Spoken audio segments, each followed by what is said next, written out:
Aleluia. Glória a Deus. Boa noite, graça e paz.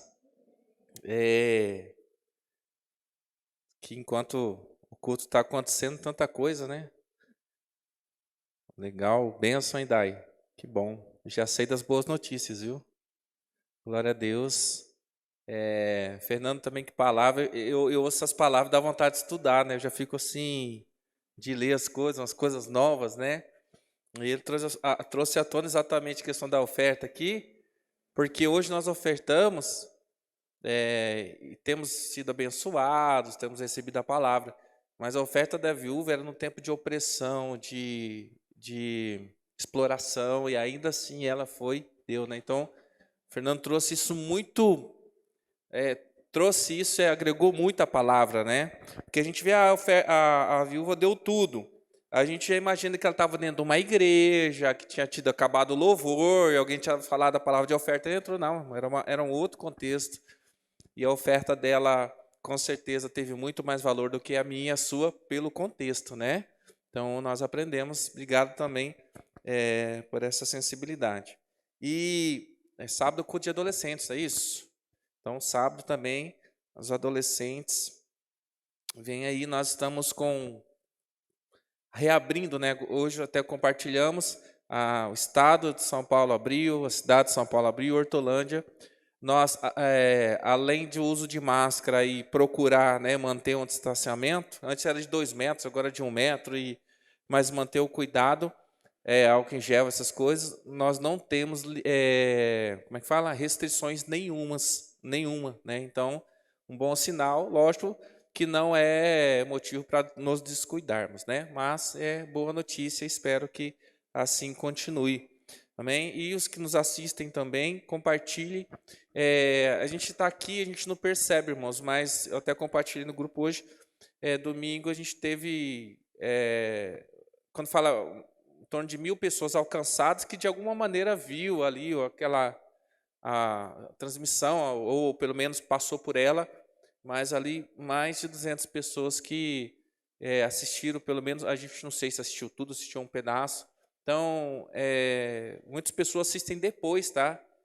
Eu digo assim, como está no Facebook, que é meu, da igreja, eu não consigo desvincular, não sei como é que funciona, mas assim, de repente eu vejo notificação lá, tem gente dando glória, aleluia, de culto de 3 semanas atrás, entendeu? Porque a gente deixa as lives, então as pessoas estão se alimentando, né? Nós até domingo eu ia fazer, acabei esquecendo, foi aniversário da Nice, né, que foi no sábado, mas domingo até ia chamar para orar, me perdoe, tá, Nice, mas foi naquela coisa ali de encerrar o culto. E hoje é aniversário do Diego, né? Puxa vida, parabéns, glória a Deus, mais um de tantos outros que virão na presença do Senhor, parabéns. E eu quero compartilhar então essa palavra a respeito da cruz de Cristo. Nós temos falado a respeito, já essa é a 7ª semana, são 7 semanas que a gente está em torno da crucificação de Jesus, e ainda assim não conseguimos aprofundar muito, porque o tempo é curto, né? Esse culto de quarta-feira é coisa rápida, de 1 hora mesmo, até porque meio de semana é um pouco mais puxado para todo mundo. Mas podemos aprender algo ainda mais com a crucificação, e eu queria focar ali a cruz, né, que é o símbolo aí do cristianismo. Em algum momento já foi o peixe, né, mas hoje a cruz ela tem muito mais força no que diz respeito a significado para nós. E o que nós podemos aprender um pouquinho sobre não só a cruz em si, mas a crucificação de Jesus. Eu queria que você abrisse lá em João, capítulo 19, versículo 17. João, o Evangelho de João, capítulo 19, versículo 17. A cruz a cruz, né? Quando Jesus ele entende que ele será morto e é morte de cruz, é um lugar de entrega. Então diz assim o texto de João: levando a sua própria cruz, ele saiu para o lugar chamado Gólgota, caveira, Calvário, né, que significa um lugar de morte. Então, Jesus ele passou por um julgamento, ele foi inocentado, né, ele foi inocente, mas por Roma, então não identificou nenhuma culpa. Só que ali os líderes religiosos judeus o acusaram e pediram a morte dele porque ele tinha se declarado Deus. Então, realmente, para o judeu, só há um Deus, que é o Senhor. Então, na cabeça deles, Jesus se declarando Deus era uma blasfêmia. Então, só que Jesus estava falando a verdade, ele é Deus. Mas ao entendimento deles, isso era um crime. Então, ele saiu dali para a morte. E ainda teve lá a soltura do Barrabás, né? Então, Jesus ali ele já tinha sido condenado e a sentença dele saiu, que era a morte. Então, a partir daí, aqui em João 19:17, fala que ele levou a sua própria cruz.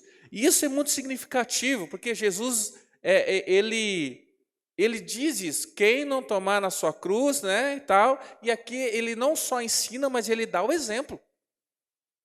Porque ele já tinha dito isso. Pega a tua cruz e siga-me. Só que quando Jesus disse isso pela primeira vez, não tinha o significado que está tendo agora. E o último ponto, para encerrar aqui, o que eu queria compartilhar hoje, tem a ver com ressignificar as coisas. Ressignificar, queridos, aquilo que passa na mão de Deus, ele toma um outro significado. Então Jesus, ele disse, toma a sua cruz e siga-me. Quando ele falou, toma a sua cruz e siga-me, é quase que como aqui eu vou dizer para você, ô Jefferson, vá te lascar. Porque a cruz é ofensiva. A cruz é lugar de morte, mas não é um lugar de morte como Jesus morreu. A cruz é um lugar de morte de bandido. É um lugar de tomar a sua culpa. Então, quando você ouve essa palavra, tome a sua cruz, antes de que Jesus tomasse a cruz, significa, cara, assuma seus BO. Assuma a culpa daquilo que você fez, daquilo que você é culpado. Então, tinha um significado, mas quando Jesus ele toma a cruz, ele vai ressignificar essa ação. Mas o interessante, que diz assim, levando a sua própria cruz, me remete à ideia de que Jesus, lá no Getsemane, ele tomou uma decisão. Que ele ali naquele conflito que ele tinha, Senhor, seja feita, afasta de mim esse cálice, mas ele fala, seja feita a sua vontade. Ele decidiu ali. Então, eu entendo que Jesus, quando ele toma a cruz, não é por motivação, é por uma escolha. Tomar a cruz não tem a ver com motivação, tem a ver com escolha. Nós caminhamos por motivação, cara. Tudo que nós fazemos praticamente tem a ver com motivação. E nas empresas hoje é muito comum, e na igreja a gente faz isso, de motivar as pessoas. E a gente tentar justificar por que ela deve fazer o que ela está fazendo. Querido, traga o seu dízimo, porque serás abençoado. Irmãos, então tudo que a gente vai fazer, tudo que é dito, se vende algo, mas tentando te motivar a fazer aquilo. Só que Jesus ele não tinha motivação, ele tinha uma escolha. Foi um ato de amor. Querido, você depende de motivação ou de convicção para viver uma vida cristã? Porque eu vejo que pessoas, elas vivem, pessoas eu incluo a mim, nós vivemos ápice porque nós estamos super empolgados, contentes com alguma coisa, de repente a gente está desanimado. Eu estou super animado, por quê? Porque hoje o dia foi agradável, porque eu recebi um aumento, porque eu arrumei um emprego, porque eu recebi um elogio, então eu estou super motivado, vou fazer ainda mais. Mas e quando a gente não tem esse retorno? E não tem promessa de nada, de motivação? Aí a gente cai o rendimento. Jesus, ele fez uma escolha, e ele não caminhou por motivação. Porque diz a palavra que ele serviu até o fim, até a morte, e morte de cruz. Então, o fim ali do Jesus, homem, é morte. O fim de Jesus, homem, é morte. Qual é a motivação para isso? Porque ele sentiu a dor, ele viveu essa experiência, independente se ele era Deus, mas ele viveu essa experiência. E eu quero deixar essa primeira lição para nós sobre a crucificação. Ele carregou a sua própria cruz. Querido, e não foi por motivação, foi por uma escolha. Então essa escolha, a cruz hoje, ela não tem mais um peso de pecado, mas tem um peso de destino. De destino. Quando Jesus falou, toma tua cruz e siga-me, tinha um peso de culpa. Depois que Jesus ele morre na cruz, a cruz significa para nós salvação, amém? De destino. Então, a cruz era o destino de Jesus. A minha questão é a seguinte, os propósitos e o destino que Deus tem para a tua vida, você vai cumpri-los baseado em motivação ou em convicção? Sabe que alguma coisa pode fazer com que eu saia do caminho que Deus tem para mim? E aí você pergunta. Muitas pessoas se desviam da presença do Senhor. O que aconteceu? Enfraqueci. Desanimei. Alguém fez assim. Então, a tua caminhada é baseada em motivação, não em convicção. E o crente não caminha por vista, caminha por fé. Ou seja, independente do que aconteça, a minha jornada é essa. Jesus ele foi obediente até a morte de cruz. Então ele fez uma escolha, vou morrer. E ele morreu. E não havia motivação, havia uma escolha. Amém? Então quando Jesus ele abraçou a sua cruz, ele sabia o que ele estava fazendo.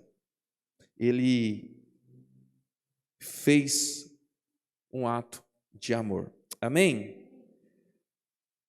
Nessa jornada, então, ele pega essa cruz e ele decide fazer isso e ele vai em direção ao lugar da sua morte. E no meio do caminho, o texto, a Bíblia não dá muitos detalhes, mas nós vemos essa ilustração em filmes, né, aquelas cenas. Lá em Marcos, capítulo 15, versículo 21, todos os evangelistas, menos João, vão citar vão relatar isso aqui, que Simão, o Cirineu, né, em algum momento, ele assume o carregar a cruz. Marcos 15, 21. Certo homem de Cirene, chamado Simão, pai de Alexandre e de Rufo, passava por ali. Chegando do campo, eles o forçaram a carregar a cruz. A gente ouve vários pontos de vista, e todos são edificantes, a respeito do carregar a cruz. Se diz que era uma honra e ele ter participado desse momento ali de carregar a cruz, mas o interessante é que o Simão Cirineu, ele tomou a cruz que era de Cristo, mas o carregar essa cruz foi temporária. Então, interessante que ele estava ali, disse que ele estava vindo do campo, ele estava vindo do trabalho, já era vindo do serviço. Porque no Oriente o sol é muito quente, então se acorda muito cedo, né? Se faz a coisa muito cedo, quando o sol está trincando, a pessoa já vai para casa, não tem como ficar. Então ele já estava voltando do campo, e ele nem sabia, talvez, acredito, o que estava acontecendo. Mas diz que os soldados ali, diz que o forçaram a carregar a cruz. Então ele pega aquela cruz por algum momento, né? E ali então, depois de algum momento, ele larga a cruz e Jesus segue seu caminho. O que isso me chama a atenção? Que uma cruz forçada, ela é temporária na nossa vida. Jesus, ele escolheu e ele estava convicto de que ele ia morrer naquela cruz. Então, quando ele abraçou aquela cruz, ele sabia que aquilo era até a morte. Quando Deus me deu um chamado, eu abracei esse chamado, eu entendi que isso ia ser até a minha morte. Você está entendendo? Quando eu me casei, eu entendi que essa cruz, e eu não digo essa cruz de culpa, mas essa cruz agora de um novo sentido que Jesus ele dá, é até que a morte nos separe. Então, quando alguma coisa é forçada, ela é temporária. Cirineu, ele recebeu, ele estava ali do nada, ele pegou a coisa e jogaram, ele carrega, e os soldados ali, o que ele vai fazer? Carrega, chegou a hora, passa aqui. Agora, se a gente parar para pensar, será que a cruz que nós estamos carregando, volto a dizer, não a cruz com peso de pecado, de culpa, mas com peso de destino e propósito, ela é forçada ou nós escolhemos caminhar por ela? Porque quando eu escolho caminhar no propósito de Deus, vai chegar um momento que ela vai pesar. E vai chegar um momento que talvez eu tenha até que eu precise de pessoas para compartilhar ou carregar essa cruz, esse propósito, porque sozinho eu não consigo. Mas, querido, eu jamais vou desistir dele, porque essa cruz é minha. E pessoas, elas nos unem-se a nós em propósitos, em visão. Por exemplo, você tem uma empresa, e aí, de repente, alguém, um funcionário, ele compra visão, ele vai trabalhar com você. Então, ele te ajuda a alcançar o seu objetivo, o seu propósito. Só que no meio do caminho, de repente, surge uma oportunidade melhor para aquele funcionário. Ele vai deixar aquela empresa para seguir o seu destino. Ele largou a cruz, porque não é dele. Ele segue o caminho, mas nós seguimos no nosso propósito. O complicado é que quando a gente está seguindo em direção ao propósito, ao destino, que é a nossa cruz, nesse meio tempo, pessoas chegam e se unem a nós, e a gente fala, uau, agora me trouxe um alívio. Só que muitas dessas pessoas vão embora, porque não é o destino delas, não é o propósito delas, mas é o meu. Elas podem ir embora, eu não. Simão Cirineu foi embora, mas Jesus continuou carregando a sua cruz em direção ao destino que Deus tinha para ele. Nós falhamos quando nós estamos indo em direção a algo que Deus tem para nós.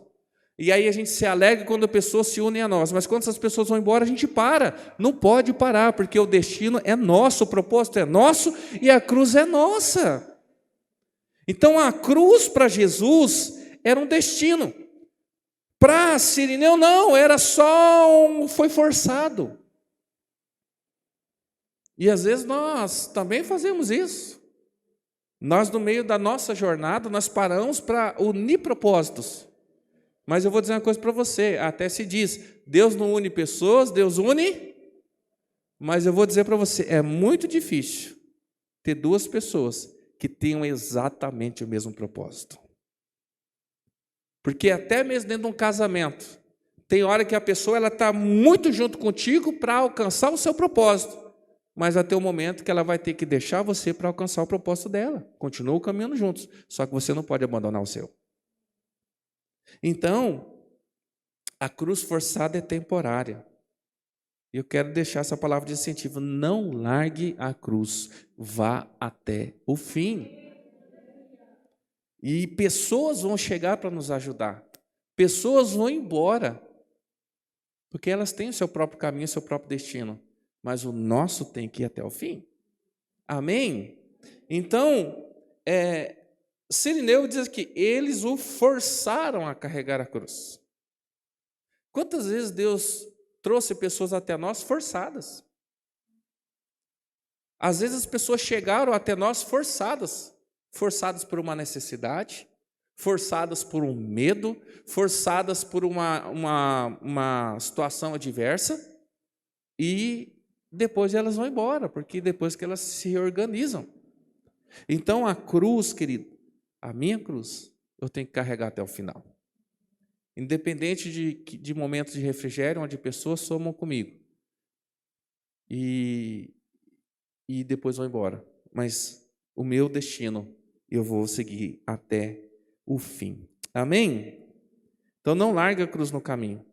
Jesus, ele tomou sua cruz, como nós lemos no início, carregou. Pegaram Simão, carregou a cruz. Mas Simão foi embora, Jesus abraçou a cruz. E ele só saiu dela depois que já tinha deixado a vida. Amém? Outra coisa que me veio à mente em relação à crucificação, eu estava lendo e fazendo paralelo de Isaías 53, que Jesus, por que ele morreu na cruz? Qual é o maior significado da morte de Jesus na cruz? Ele morreu para pagar os nossos pecados, né? Essa é a ideia básica. Então, assim, para que o pecado fosse perdoado, fosse exterminado, um inocente tinha que morrer. O sangue tinha que ser derramado. Então, Jesus ele se coloca no nosso lugar, ele morre, então ele atrai para si a culpa e automaticamente nós somos livres da culpa quando nós entendemos que ele é o Salvador. Ok. Só que, para um cordeiro ou uma ovelha ser sacrificado, eles não precisavam ser torturados. Porque no Antigo Testamento, quando você pegava um animal para o sacrifício, ele era muito bem cuidado, muito bem tratado. Tanto que essa era a regra. Eles deviam criar o animal e ele tinha que ser sem mácula, não é? Então eles criavam os animais até dentro de casa, e eu brinco e falo assim, isso acontecia muito no Paraná. Quando chegava assim, setembro, meu pai comprava o porquinho. E aí ele colocava lá e a gente crescia com aquele porquinho no quintal de casa. Rosadinho, coisa linda. E criança se apega com os bichinhos. Só que ele comprava já uns 3 meses antes para engordar, porque final de ano é festa. E aí a gente chorava com o bichinho do porquinho, criança. Agora então, uma família, né, judia, eles conviviam com os animais, então eles separavam a cria mais bonita, mais saudável. Imagina, quando nasce gato, nasce 7, 8, 5 cachorro. Geralmente a gente dá e pega qual? O mais bonito. Não é? É óbvio. Você vai pegar o mais bonito, e assim era separado o animal para o sacrifício. Criava aquele animal, ele não podia ter carregado peso, nada, ele era criado ali na base da maisena. Então, quando ele estava no templo, e aí uma vez por ano se subia a Jerusalém para sacrificar, levava aquele animal com todo cuidado, e ali havia uma afeição, porque essa era a ideia. Morreu alguém no seu lugar, e era alguém querido. Então entregava aquele animal era recebido, era analisado, ele era levado lá, e o cara colocava a mão na cabeça do animal, o sacerdote botava a sua mão em cima da cabeça do animal, dizendo assim, olha, ele está morrendo por você. E ali ele matava de uma vez só, fazia o quê? Não tinha sofrimento. Se Jesus ele fosse o cordeiro e fosse cumprir, e Jesus como cordeiro, melhor dizendo, fosse cumprir exatamente o que era o sacrifício, ele deveria chegar. Por isso que o judeu, talvez, um dos motivos pelo qual não acredita que Jesus é o Messias, que ele não deveria sofrer. Ele deveria chegar como o Senhor de toda a terra, no seu alazão, botar a banca e falar assim, esse cara é perfeito, esse cara é bom. Assim será com o anticristo. O anticristo chegará como aquele que resolve e une as nações, e aí vão dizer para ele, esse é o Messias, só que esse não será o Messias, esse será o anticristo. Então Jesus, se fosse considerar apenas a questão do sacrifício, ele chegaria lá, Jesus, você que é o Jesus Messias, olha, vem cá, olha, nossa, ele é lindo mesmo, que perfeito, olha os cabelos dele sedosos, nós não temos nenhuma história dele, nada, nenhum defeito. Esse é o Messias, e ele sai raio da mão, e esse seria o Messias. Mas não. Jesus ele foi contado com os pecadores, encontraram ele bebendo, quando ele bebia, chamaram ele de beberrão, quando ele não bebia, chamava ele de um monte de coisa. Então, Jesus era um cara comum. Por que será que ele sofreu então? Se o sacrifício do animal perfeito não precisava de sofrimento, por que Jesus foi torturado? E aqui eu 2 lições em relação a isso. Primeira coisa, por que Jesus foi torturado, sendo que o animal do sacrifício não passava por esse processo? Para nos mostrar que nós podemos suportar a dor durante a jornada. Olha só, João 16:33, você conhece muito bem, diz assim, eu lhes disse essas coisas, para que em mim vocês tenham paz. Neste mundo vocês terão, contudo e eu venci o mundo. Tem igrejas ainda, querido, igrejas evangélicas, que eles associam o sofrimento ou qualquer coisa que dá errado na sua vida com falta de Deus ou algum pecado seu. Tem igreja que o pastor fala assim, não está dando certo. Aí ele falou, mas deve ter pecado e alguma culpa que você tem. Porque Jesus, ele morreu pelos nossos pecados, não pela nossa dor, não pelo nosso sofrimento. Quando ele morreu e ressuscitou, ele anulou o poder do pecado, mas ele não anulou o sofrimento. É por isso que diz assim, mas ele tomou sobre si nossas dores, nossas enfermidades. Mas como é que a gente fica doente ainda depois que a gente aceitou Jesus, foi batizado, é dizimista fiel, a gente ainda fica doente, e tem crente morrendo de câncer, e tem crente nesse exato momento sendo morto lá no Afeganistão, sendo perseguido, pastores, mulheres, homens, crianças, crente, não crente, tudo sendo perseguido. Então onde que Isaías 53 entra? Justamente, Jesus morreu para nos livrar do pecado, não da dor, do sofrimento. Mas quando ele vai para a cruz e ele passa pelo sofrimento, ele está dizendo, o sofrimento não me parou. A dor não impediu de que eu cumprisse o meu propósito. É didático, toda a crucificação ela é extremamente didática. E nós somos tão inocentes, falta de conhecimento, que nós paramos a nossa jornada por causa de dor e sofrimento. Pelo contrário, continue. Porque dor e sofrimento, traição, virão no meio do processo, só que nós continuamos em direção ao nosso caminho. Por que Jesus, então, ele foi torturado e não apenas crucificado? Porque ele estava nos ensinando que ele também sofreu. Nós também sofremos. Mas assim como ele venceu o mundo, nós também venceremos. Amém? E também, como eu já disse, primeiro, para nos mostrar que podemos suportar a dor da jornada, que você pode suportar sim. Você pode suportar falência, você pode suportar traição, você pode suportar as suas quedas, você pode suportar as mentiras, você pode suportar tudo. Só não pode deixar de cumprir a tua jornada e largar a tua cruz no meio do caminho. A outra coisa, dar exemplo de que nada deve nos impedir de cumprir o propósito. Olha, Isaías 53, versículo 3, e eu vou ler aqui, o texto diz assim: foi desprezado e rejeitado pelos homens, um homem de tristeza e familiarizado com o sofrimento. Como alguém de quem homens esconderam o rosto, foi desprezado, e nós não o tínhamos em estima. Olha só, aqui Isaías 53 diz que Jesus era familiarizado com o sofrimento.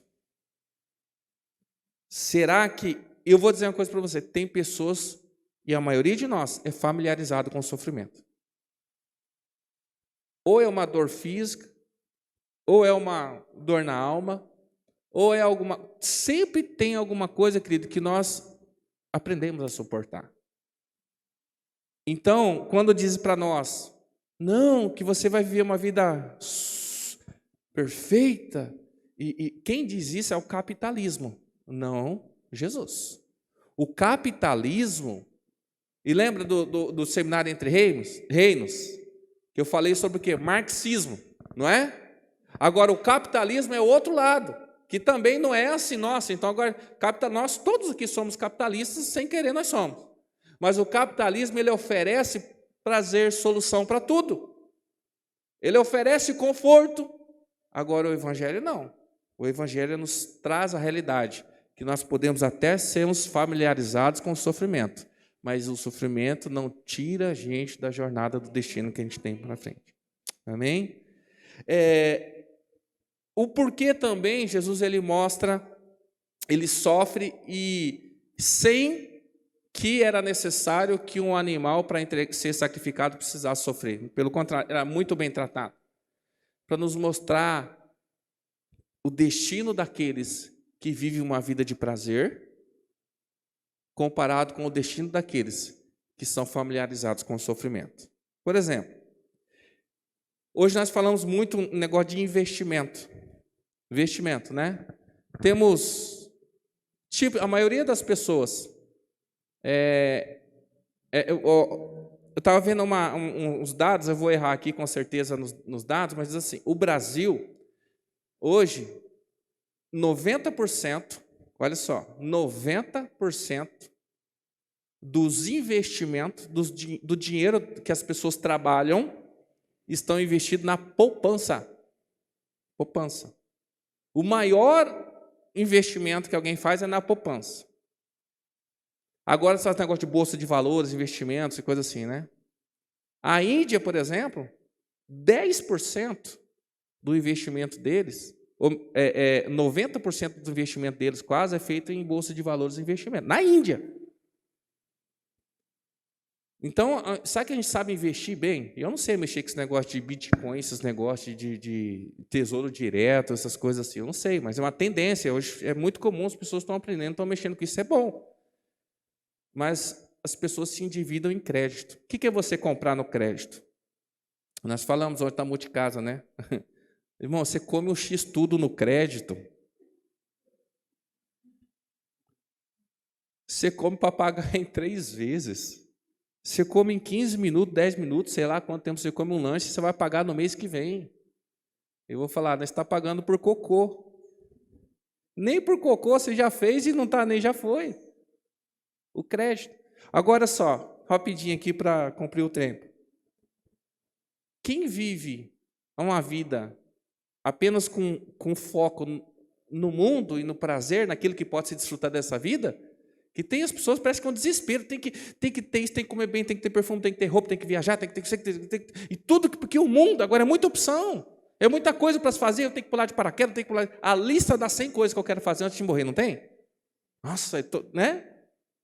Só que é o seguinte, prazer no crédito. Por que é prazer no crédito? Você usufrui agora para ter que pagar lá na frente. Os ímpios desfrutam em vida o prazer do pecado e receberão o salário quando morrerem. Qual que é o salário do pecado? A gente acha assim, que o cara que ele vive no pecado, ele vai morrer de câncer, ele vai ser atropelado por um caminhão de lixo, e às vezes ele vive uma vida feliz, próspera, e vai viver mais do que você. E isso deixa a gente meio louco, porque a gente acha que quem vive no pecado tem que morrer seco, esturricado. Não é? Seria justo? Mas não é isso que a Bíblia diz. Olha só. Lucas 16, 24, eu vou ler aqui para você, se hoje o Guizão arrebenta ali, não tá show, joga rapidão. Olha lá, então chamou, aqui lembra do justo e o Lázaro? O justo e o Lázaro, querido, só para você ter uma ideia, é esse exato momento agora, é tempo real, não está falando do futuro, está falando desse exato momento, e aí depende da tua linha de entendimento. Quem morre em Cristo vai para o paraíso, quem morre e não está em Cristo vai para o Sheol, como é que fala aqui? Quem morre em Cristo vai para o seio de Abraão, vamos usar aqui a linguagem daqui. Mas quem morre fora de Cristo, ele vai estar atormentado, até o dia que se completar todas as coisas, e ali, então, o juízo final. Enfim, se você crê no sono da alma, é outra história. Mas aqui, Jesus ele está contando a respeito de Lázaro, o justo e o Lázaro. Não é o Lázaro que ressuscitou, é outra pessoa. E então ele vai falar aqui na história, mas no versículo 24 do capítulo 16 de Lucas, ele fala assim, então chamou pai Abraão, aqui é o Lázaro falando, o rico, né? Tem misericórdia de mim e manda que Lázaro molhe a ponta do dedo na água e refresque a minha língua, porque estou sofrendo muito neste fogo. Então o rico está sofrendo ali. Fala para o pai Abraão que está ali. Mas Abraão respondeu, filho, lembre-se de que durante a sua vida você recebeu coisas boas, enquanto que Lázaro recebeu coisas más. Agora, porém, ele está sendo consolado aqui e você está em sofrimento.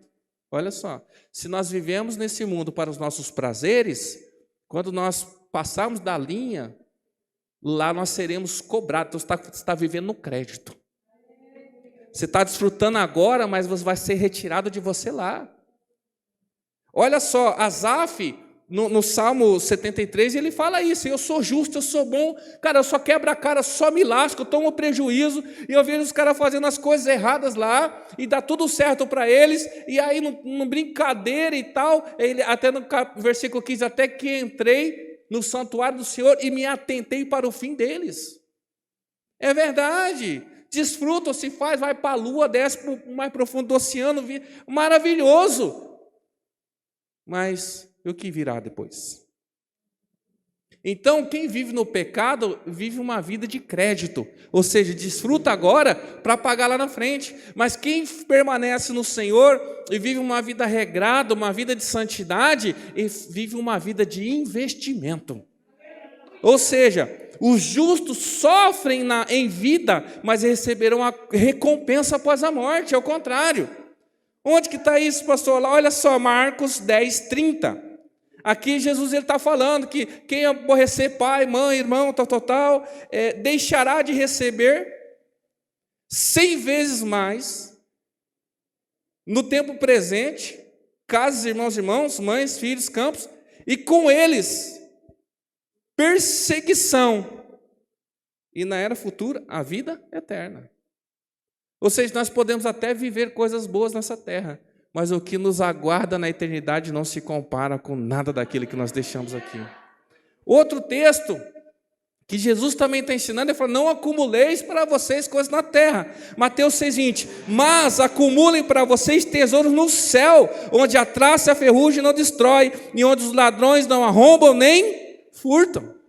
Então, quando diz ali que Jesus, ele era um homem de dores, ele estava habituado com o sofrimento, o sacrifício não precisava sofrer para morrer, era só morrer. Mas Jesus, ele sofre para dizer o seguinte, eu vivi uma vida de sofrimento na terra para reinar na glória. Agora, quando a gente quer reinar na terra, viveremos uma vida de sofrimento na terra, na eternidade. Então a cruz simboliza sofrimento, porque pegar a cruz, querido, é você ir reto, correndo para o teu propósito, não deixar que ninguém tire, não se iludir com ninguém que vai te ajudar no meio do caminho e vai te abandonar, e saber que o sofrimento faz parte da jornada do crente, do justo. Amém? Outra coisa interessante, Isaías 53, versículo 7. Alguém diz assim que esse texto aqui, ele foi oprimido e afligido, contudo, não abriu a sua boca. Mas Jesus, quando estava na cruz, ele não gritou? Deus meu! Mas o texto diz que ele não abriu a sua. Mas sabe, olha o texto, vamos ler Isaías 53, 7. Ele foi oprimido e afligido, contudo, não abriu a sua boca. Como um cordeiro, foi levado para o... Mas olha o seguinte, e como uma ovelha que diante de seus tosqueadores fica calada, ele não abriu a sua. Jesus, ele clama, ele grita lá, quando ele sente a ausência da presença do Pai. O que é tosquear uma ovelha? É você tirar. Jesus foi crucificado nu, porque uma ovelha tosqueada, ela fica pelada. Então Jesus, enquanto açoitaram, coroa de espinhos, arrancaram as vestes dele, ele não abriu pelo contrário, ele falou, perdoa, porque não sabem o que. Ali ele foi tosqueado. Mas eu quero dizer que tosqueado, Isaías diz que não significa só que Jesus deu a sua vida. Porque olha só, existe uma diferença, ele estava no matadouro e foi tosqueado. Ele deu a vida e deu a lã. Você está entendendo? Que Jesus não deu só a vida, ele também deu a lã. Uma ovelha para o matadouro, ela dá a carne, mas antes de ser morta, ela é arrancada a lã. A lã é vestimenta, a lã se vende, a lã se faz muita coisa, é útil, querido. Jesus, ele não só deu a vida, ele produziu conteúdo, ele ensinou, ele deu coisas de valores para as pessoas. Sabe que se eu quero ser discípulo de Jesus, significa que eu não só vou dar a minha vida por Cristo, mas eu tenho que produzir lã também. Que eu não só vou morrer, mas eu tenho que dar um retorno. Que eu não só, que todo mundo tem um chamado, todo mundo tem um ministério e todo mundo tem lã para dar. Ele não só morreu, ele deu lã. Nós não fomos chamados só para morrermos para o mundo e vivemos para Deus. Fomos chamados para dar fruto. Então, Jesus, ele me ensina na cruz também, que ele não só deu a vida, ele ensinou, ele deu fruto. Ele determinou os dons, ele deixou o Espírito Santo. Tem pessoas que passam pela igreja, passam pela nossa vida e só passam, mas tem pessoas que deixam fruto. Tem pessoas que dão lã. Tem pessoas que só morrem nos nossos braços, mas tem pessoas que deixam frutos nos nossos braços. Querido, eu não quero só morrer perto de você, eu quero dar lã para você. Eu quero produzir para você. Porque tem gente que só dá trabalho, mas não dá fruto. Todos nós podemos dar fruto, amém? Todos nós podemos dar lã, amém? Não dê só a sua vida, dê lã também. Então, como a ovelha que diante de seus tosqueadores fica calada, ele não abriu a sua boca. Ou seja, ele forneceu, ele deu e se deu, ele produziu. Nós não só nos daremos, mas nós também daremos algo para o Senhor, amém? E para as pessoas. E, para concluir esse pensamento, Jesus nessa jornada de crucificação, ele decidiu a cruz. Ele entendeu que era dele e que o destino dele era a morte. Ele entendeu que o sofrimento, e ele nos ensina isso, fazia parte do processo.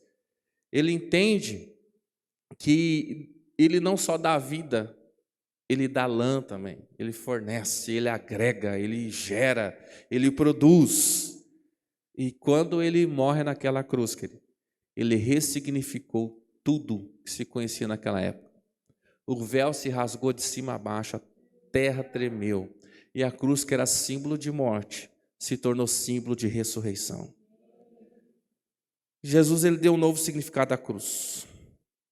Colossenses 1:20 diz assim: e por meio dele reconciliasse consigo todas as coisas, tanto os que estão na terra quanto os que estão no céu, estabelecendo a paz pelo seu sangue derramado na cruz. Se Jesus transformou um símbolo de morte em um símbolo de ressurreição, eu posso transformar também na minha vida tragédia em bênção. Eu posso transformar a minha tragédia em um instrumento de bênção para quem me vê. Porque Jesus, a Bíblia fala que ele foi assistido, ele foi exposto, ele foi colocado ali à vista de todos. E muitos poderiam rir, e muitos riram e caçoaram dele. Mas como aquele soldado que diz que furou ele, quando a coisa aconteceu, ali ele se ajoelha e diz o quê? Verdadeiramente ele é Deus.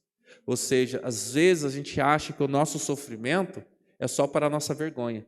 Mas se nós permanecermos firmes, suportarmos o sofrimento, seguirmos até o final no caminho, no propósito, a nossa dor será transformada em esperança. Porque uma dor que eu supero gera no outro esperança de que ele também pode suportar o que eu suportei.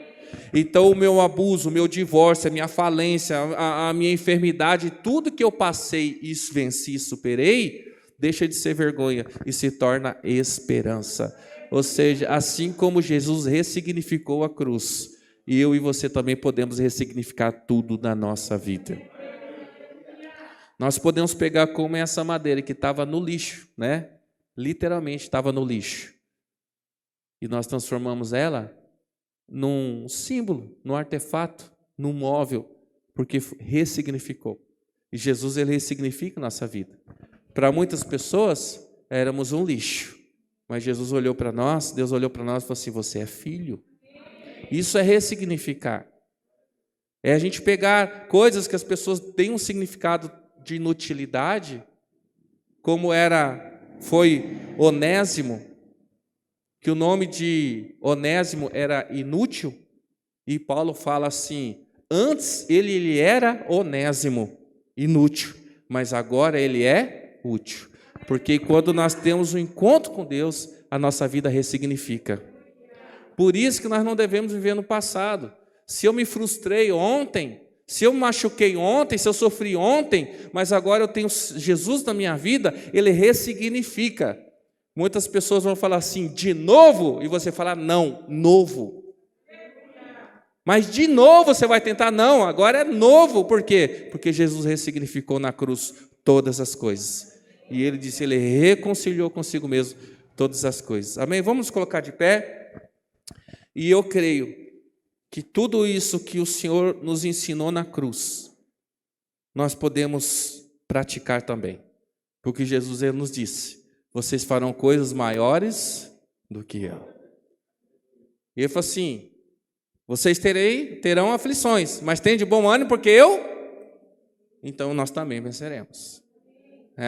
Se ele ressignificou, nós também ressignificaremos. A minha história de dor, de vergonha, se transformará numa história de esperança. Amém? Que nós venhamos inspirar as pessoas e que as lições da crucificação e da cruz elas possam ser didáticas na nossa vida, que elas possam produzir fruto. Amém? Senhor, nós te louvamos, ó Pai.